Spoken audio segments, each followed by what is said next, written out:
Donc voilà, la smartwatch, quand on l'allume, on appuie sur le bouton ici, on a l'heure et la date. Là, si on laisse, elle va se remettre en veille au bout de quelques secondes. Voilà, on peut aussi l'éteindre comme ça, mais si j'appuie juste un coup pour regarder l'heure, elle va se mettre en veille au bout de quelques secondes. Maintenant, on a un autre moyen pour l'allumer qui peut être aussi sympa, c'est double-clic dessus, ça fait exactement la même action. Donc là, quand on est sur cette page-là, il suffit d'un clic en plus et on affiche le menu de la montre. Donc le menu de la montre, en fait, elle vous affiche l'heure, le niveau de batterie et 4 raccourcis vers les applications. Il suffit de slider sur le côté pour avoir la suite. Donc c'est assez fluide, hein, comme on le voit. Bon, c'est pas ultra rapide, mais si on veut pas aller trop vite, c'est vraiment bien fluide. Voilà. Et ensuite, en naviguant vers le haut, on a accès aux widgets, parce que comme vous l'avez vu tout à l'heure, on peut configurer des widgets sur la montre. Donc là, voilà, on a des widgets. Ici, c'est mon dernier SMS reçu il y a 3 minutes. Et j'en ai 17 autres. Donc si je clique dessus, voilà, là je peux accéder à mon message en entier. Ensuite, j'ai quelques... Alors là, j'ai un peu du mal à filmer en même temps que je... Voilà, des fois, il y a des petits soucis pour ouvrir les raccourcis à la fin des messages ou des notifications Facebook ou autres. Voilà, bon, ça arrive des fois. Donc là, ensuite, hop, on a quelques actions disponibles. Ouvrir dans le téléphone, répondre à un message prédéfini qu'on a au préalable configuré sur le téléphone ou appeler l'expéditeur. Donc là, par exemple, si je fais ouvrir dans le téléphone, il faut encore que je déverrouille mon téléphone pour ensuite afficher le SMS. Tout à l'heure, j'affichais pas le SMS, donc ça c'est vraiment ouvert d'un coup tout seul. Mais il faut quand même déverrouiller le smartphone, sinon ça se fait pas tout seul. Voilà. Ensuite, alors là, je suis sur une notification Facebook en fait. Là, je suis passé sur Facebook parce que je viens de recevoir une notification, donc du coup, ça s'est ouvert en avant-plan. Donc une fois qu'on est sur une application, que ce soit les SMS ou Facebook, il suffit, ou n'importe quoi d'autre, Twitter ou autre, il suffit de naviguer sur le côté. Ici, on voit 2/16, 3/16, et on voit la petette barre blanche en haut qui progresse en fait au fur et à mesure que je regarde. Et donc là, comme à chaque fois, pour quel que soit le contenu, il faut défiler vers le bas pour voir la suite. Comme on le voit, même si c'est assez long, on peut tout lire, hein. Et ensuite, il faut cliquer ici pour avoir la suite. Alors comme on le voit, à chaque fois, il y a des petits soucis pour cliquer sur cette action. Et là, on peut encore ouvrir dans le téléphone ou aimer. Voilà. Ensuite, pour faire retour, pour repartir au menu, comme on a une seule touche et son action, c'est de mettre en veille, il faut en fait faire un geste multitouch pour retourner en arrière. Voilà, comme on le voit, à chaque fois, ça retourne d'un niveau en arrière. Là, ça recharge, c'est le temps de synchronisation. C'est parce que c'est Facebook, c'est un tout petit peu long, mais normalement, c'est beaucoup plus rapide, hein, je vous rassure. Voilà. Et donc là, pareil, si je veux ressortir et afficher juste l'heure, je fais un pincement de doigt. Alors, vous allez me dire, c'est très petit pour faire un pincement de doigt comme ça. C'est tout de suite ce que je me suis dit aussi, mais finalement, ça marche, quoi. Ça marche et on s'y reprend pas vraiment à 30 fois avant de faire retour. Donc, bon, ça marche plutôt bien. Alors qu'est-ce qu'on a comme application disponible? Nouveau. Donc c'est tout ce qu'il y a eu de nouveau en fait, que ce soit ici on a 2 Facebook, alors bon du coup il y a pas mal de Facebook, mais si vous avez des SMS, des messages manqués, des rendez-vous, ce genre de choses, tout s'affichera dans nouveau en fait. C'est un agrégateur de tout votre contenu récent que vous n'avez pas encore lu, etc. Ensuite on a messages, donc qui comme son nom l'indique permet de voir voilà, tous ces messages. Ici j'en ai 100, donc je peux tous les lire et à chaque fois j'ai les mêmes actions, répondre à un message prédéfini, appeler l'expéditeur. Donc dans ce cas-là, ça lance un appel sur le smartphone et il faudra vous prendre le smartphone en main ou alors utiliser une oreillette Bluetooth, mais vous ne pourrez pas appeler via la montre. Enfin, vous pouvez lancer l'appel via la montre, donc ça va vraiment appeler le correspondant. Par contre, vous ne pourrez pas discuter avec lui, quoi.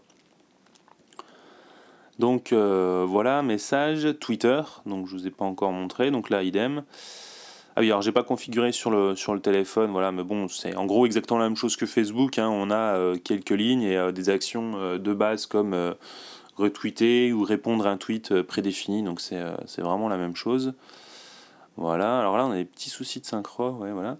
Ensuite on a batterie widget, donc voilà, c'est tout simplement un widget qui vous donne le niveau de batterie. Donc tant que je suis là-dessus, je vais vous parler un peu de l'autonomie. Alors Sony annonce une semaine en utilisation très faible, 3-4 jours en utilisation normale et 1 à 2 jours en utilisation vraiment très forte. Et moi, ce que j'ai noté, c'est que même sans une utilisation très forte, c'est, je pense, assez dur d'atteindre les 3 jours et encore plus pour atteindre les 4 jours, quoi. Si vous voulez vraiment être sûr, il faut la recharger au bout de 2 jours, en fait. Donc c'est un peu dommage. Et au niveau du chargement, je ne l'avais pas montré tout à l'heure, en fait, on a une petite connectique ici, juste là. Donc c'est une connectique propriétaire. Un petit clip, enfin un petit câble qu'on met là, et ensuite avec le ressort, ça maintient le câble sur la montre. Donc du coup, voilà, on peut recharger la montre de cette façon, et donc c'est un câble USB donc, qui vous permettra de la recharger sur n'importe quel ordinateur ou n'importe quelle prise. Voilà, donc dans les autres applications disponibles, si elle veut bien... Ah oui, en fait j'étais sur un widget, donc il ne faut pas cliquer dessus, il faut faire l'action pour ressortir. Voilà, donc le Battery Widget, Gmail Notification. Alors ça, c'est une application tierce, ça y était pas de base, donc heureusement que quelqu'un l'a fait, parce que quand même Gmail, c'est assez intéressant pour un utilisateur Android d'avoir des notifications mail. En revanche, on n'a pas le contenu du mail. Donc là, ce que vous voyez, c'est l'adresse de destinataire, en l'occurrence c'est la mienne. Donc vous avez 2 fois l'adresse de destinataire, donc du coup on gâche de l'espace pour rien. Et ensuite, on sait juste qu'on a reçu un mail non lu, et ensuite on peut montrer les infos sur le téléphone. Donc là encore, il faut utiliser le téléphone. Donc du coup, on ne peut pas du tout savoir de qui, le sujet, ni même les premiers mots du contenu. Donc c'est juste inutile, ça sert juste vraiment de notification.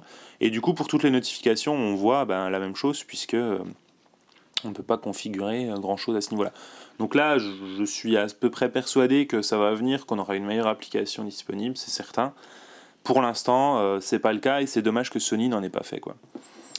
Ensuite, on a un jeu de... voilà, je sais plus comment ça s'appelle, mais...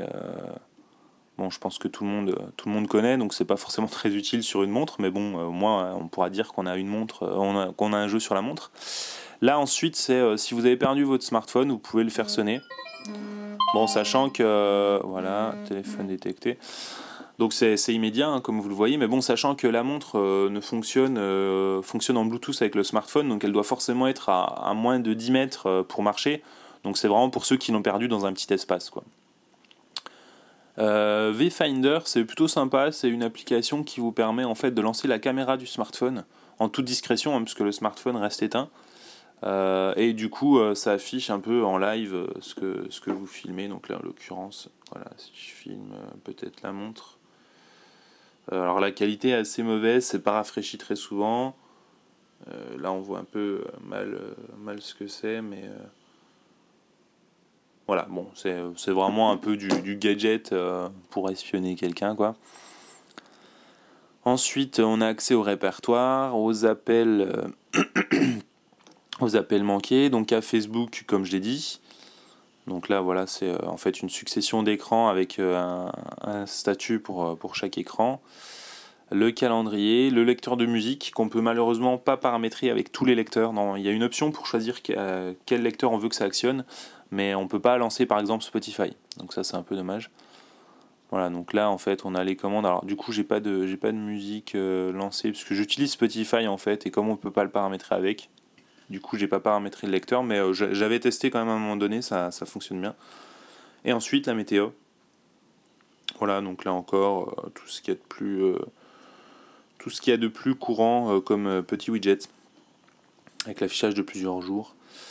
Et donc, comme je le disais tout à l'heure, on a quelques widgets ici. Alors là, il y a un développeur qui s'est amusé à faire quelques montres différentes, parce qu'après tout, ça reste quand même une montre à la base, donc il a fait quelques widgets, mais le problème, c'est que comme je l'ai dit, là, si vous la touchez pas, elle va se mettre en veille au bout de quelques secondes. Alors bon, là, c'est moi qui ai appuyé sur le bouton, hein, mais elle va se mettre en veille au bout de quelques secondes, et après, quand vous la rallumez, vous n'aurez pas accès à ça, vous aurez accès, en fait, comme je le montrais tout à l'heure, juste l'heure en numérique et la date, voilà, en anglais. Donc c'est un peu dommage à ce niveau-là. Donc là, comme vous le voyez, le défilement dans les widgets est assez sympa, assez fluide, je veux dire. Ça marche plutôt bien.